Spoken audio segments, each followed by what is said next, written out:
In this video, I'm going to share with you the secrets behind my full green trading month in October, no red days, and I finished the month off with 5 top step payouts. When I say secrets, they're more sort of 5 simple things that I change in order to have more consistency, have more discipline, having multiple green days in a row, and leading to those payouts at the end of it. If you're new, my name is Dan Cooke. Welcome to the channel. And please make sure you like, subscribe. It means a lot to me. So without further ado, let's get into it. Okay, so these are my stats for October. And as you can see here, they are pretty awesome. I mean, I know as well as anybody that this is not going to be realistic to achieve every single month. And I'm not going to put that pressure on myself. But I'm going to enjoy it for this month anyway. You know, with a trade win percentage of 85%, day win percentage of 100%, 8 green days in a row on this month. And if we have a look here, just a beautiful P&L calendar, you know, just shy of 7K for the month. I did copy trade these accounts. You know, I use TradeSyncer as my trade copier, been using them for a few months now, and they've been pretty awesome. And I've really enjoyed using that trade copier. If you want to give them a go yourself, they do a 7-day free trial at the moment for you to see if they're right for you. If they are right, my code is in the description below, where you can get 10% off your next month after the 7-day free trial. So give them a try first, see if they're right for you. And if so, then my code is in my bio and in the description below as well. But let's have a look and let's dive into the 5 things that I did in order to get my green month with no red days whatsoever. And the first thing is I did less thinking and more awareness. Now, what does that actually look like and mean? Well, if we have a look here at my strategy, I just simplified it massively here. And I was just focusing only trading the right side of the VWAPs. And these are the VWAPs. The previous day's New York VWAP, which is anchored to the previous day's New York Open, the daily VWAP anchored to the 6 p.m. futures market open, and the New York VWAP, which is anchored to the start of the New York opening session. And for me, just focusing on trading the right side of these VWAPs, and if we're not on the right side, I don't take the trade. It's as simple as that. Of course, I'm using other confluences as well, such as bookmap, where I saw here on this trade, it was hot above with orders. So that gave me further confirmation here that yes, we're the right side of the VWAP, and there's orders above at these levels here, which just gave me further confidence in the trade. But it's just super simple, and it just allowed me to be spending more time and energy on my awareness of my emotions during the trade and journaling and writing those down as I went along.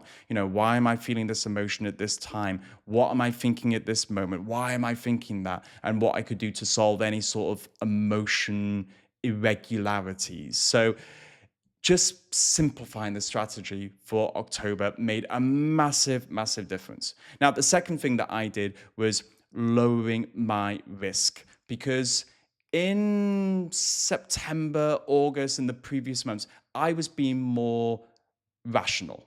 I was thinking, okay, $600 per trade, that's 5 winning trades, 5 days to a payout. Okay, that's rational thinking, but it wasn't reasonable because if you lose 2 trades, you're over halfway into your drawdown and you're close to blowing an account, which takes an emotional toll and it forces you to, or it makes you make further bad decisions. So for me, I wanted to be more reasonable, not rational. Now, what did that look like? Well, I just lowered my risk to a point where it meant nothing to me.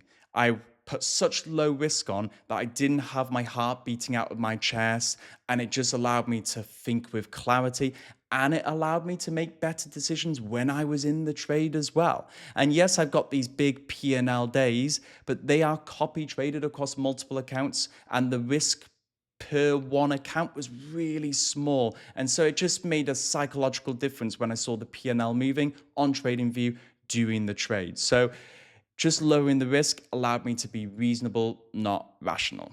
Now, the third thing that I did was treating the game with respect in October, because in the months previous, I have to be honest with myself and with you guys that I was not journaling consistently. It was very sporadic at best. I wasn't being consistent, wasn't being disciplined, and it showed in my results. So October, I made the commitment to myself to make sure that I journaled every single day that I traded, which I did, including as well on my holiday, where I still did trade markups, marking up, how the trades played out and writing down observations, but just journaling for this month. I mean, obviously, I didn't have any red days, but I was able to journal the things that were going well, the things that were working, which reinforced me to keep doing those things, which was super, super important. So journaling is just something you have to do if you want to treat this professionally. You have to be honest with yourself. Are you doing it?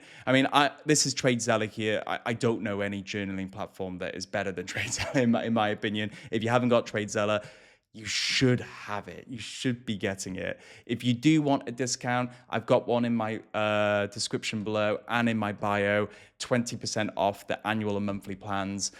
If you guys want to start treating trading properly and start journaling. You need to start doing it. If you have got TradeZella already, make sure you are using it consistently.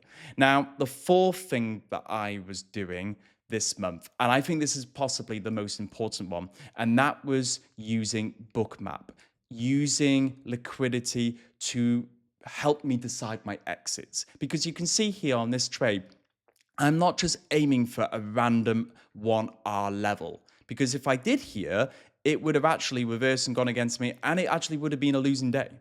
But I'm looking at bookmap here and I'm seeing, okay, we got orders here at 67.60. It's very, very hot here. And so I'm thinking I want to be taking some orders off here. Now, I did mess up my exit here, scaling in instead of scaling out, but I did correct it pretty quickly here. And I did get out here at 67.60. And it was a beautiful sniper-like exit because it did then reverse against me. So if you want sniper exits, I can't recommend bookmap enough. You should be using liquidity, orders on the book to help you make more informed decisions with your exits. Yeah, exits are just so important. And for me, just putting at a random 1R level just doesn't make sense to me.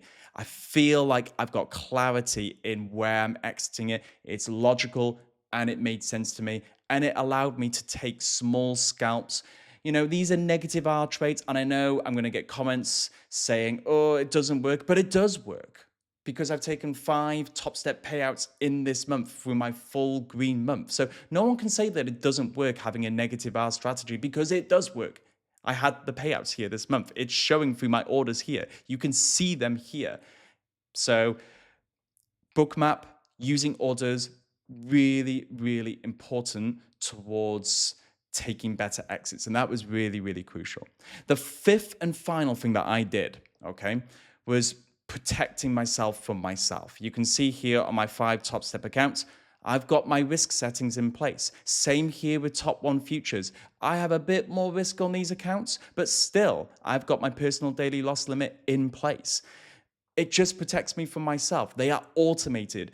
You're emotional when you lose. Those emotions are inevitable. How you act upon those is something different, but the emotions are going to arise a lot of the times when you do take those losses. These risk settings, provided by most platforms, including TradeAvate as well, they're all automated. They just protect you from yourself. And I think if you're not using these, then you're gonna blow up. You're going to. And for me, funny enough, I didn't actually need these in October, but they were there. They just gave me further confidence that I'm not going to do something stupid and blow my accounts. And it just gave me real confidence. So in summary, for my full green month, no red days, it was just a case of keeping the strategy simple, logical exits, lowering the risk, protecting myself from myself. These are not magical solutions, but they just helped me stay consistent, stay disciplined, and gave me full confidence in everything that I was doing. So hope you got some value from this, guys. Please make sure you like and subscribe to the video as well. It'd be a massive help. And until next time, see you soon.